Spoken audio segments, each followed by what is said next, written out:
गायत्री के महामंत्र से जीवन का संताप हरो, सुंदर सुखी बनेगा जीवन, गायत्री का जाप करो।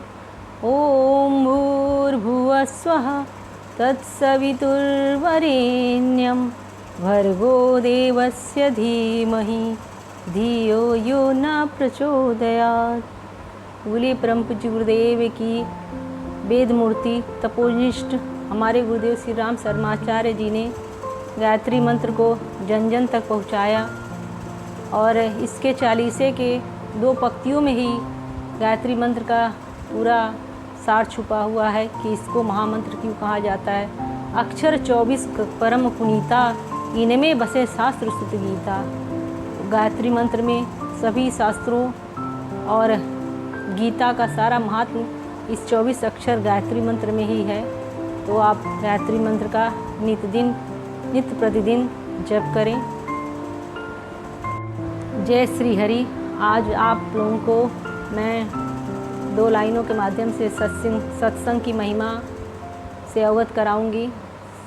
सत्संग में क्यों जाना चाहिए, ये सब तो बहुत ही लंबा विषय है, तो पूरा विषय पूर्ण रूप से मेरे दूसरे वीडियो में मिलेगा। इस पे चर्चा 2 लाइनों के माध्यम से हम आपको सत्संग के बारे में बताना चाहते हैं कि सत्संग का हमारे जीवन में कितना बड़ा महत्व है। इसलिए सत्संग सुनिए और सत्संग के अनुसार अपने जीवन को उसके आदर्शों पे चलने की कोशिश करिए। चलती है 2 लाइन सुनते हैं। सत्संग है ज्ञान सरोवर, सत्संग है ज्ञान सरोवर, सुख की खान है बंदे, सत्संग से ही मिलते सचमुच भगवान रे बंदे। सत्संग है कावा काशी, सत्संग कैलाश है, सत्संगी के जीवन में हर पल हरि जी का वास है। तो आप हमेशा सत्संग सुनते रहिए और सत्संग के माध्यम से अपने जीवन को और भी प्रभु के शरण में जाने के लिए प्रेरित करिए और हर समय प्रभु के ध्यान में रहिए। जय श्री हरि। जय माँ गायत्री। परम पूज्य गुरुदेव की जय। आज हम 2 लाइन औरतों के उत्थान के बारे में बात करेंगे। सभी औरतों के अंदर कुछ न कुछ प्रतिभाएं होती हैं, जो लोग कुछ मजबूरी के कारण नहीं कर पाते हैं। ये हमारा समाज ऐसा है कि औरतों को दूसरी दृष्टि से देखेगा, लेकिन जब कुछ अपनी प्रतिभा का वह प्रदर्शन करना चाहती हैं या कुछ करना चाहती हैं तो उसको बहुत कम लोग सपोर्ट करने वाले मिलते हैं। उसमें अच्छाइयाँ देखने के बजाय उसमें लोग बुराइयाँ ढूंढते हैं कि अरे ये अब क्या कर रही हैं, ये कैसे कर रही हैं। तो अगर यही सब विचारधारा पहले भी ऋषि मुनियों की रही होती, प्राचीन समय में जब गार्गी, मैत्री और भी जो हमारी पूजनीय माताएं जी लोग थीं, जो विदुषी महिलाएं थीं, उनको जब उस समय के लोगों ने प्रोत्साहित किया तभी वो लोग आगे बढ़ी थीं। तो औरतों की प्रतिभा का सम्मान करें और अगर वो कुछ करना चाहती हैं तो उनको और प्रेरित करें। और मेरे इस कुछ बातों से अगर किसी को भी कोई भी कष्ट हुआ हो, कुछ गलत लगा हो, तो कमेंट में जाके मुझे कमेंट कर सकते हैं।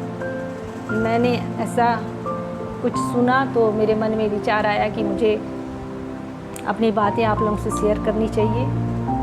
बाकी परम पूज्य गुरुदेव की जय।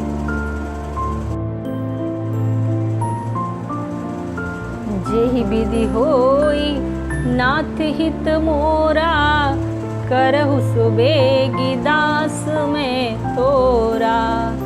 सीताराम चरण रति मोरे, अनुदिन बढ़ऊ अनुग्रह तोरे। बोलिए श्यावर रामचंद्र की जय, पवन हनुमान की जय। यह 2 पंक्तियाँ जो हैं अपने प्रतिदिन सुबह या शाम दोनों टाइम पूजा के बाद, आरती के बाद प्रभु के चरणों में और दिनों दिन अनुग्रह बढ़ता जाए, उनसे लगाव होता जाए, उनकी कृपा हमको मिलती रहे। तो ये 4 पंक्तियाँ रोज़ अवश्य बोलें और प्रभु की कृपा के पात्र बने। और मेरे वाक्य अच्छे लगते हों तो मेरे चैनल को सब्सक्राइब और लाइक करें। धन्यवाद। माँ गायत्री की जय, परम पूज्य गुरुदेव की जय। जब मैंने अपना ये चैनल बनाया तभी से मेरे मन में गुरुदेव की प्रेरणा से कुछ बातें प्रतिदिन मन में चल रही थी कि मैं आप लोगों के साथ शेयर करूंगी।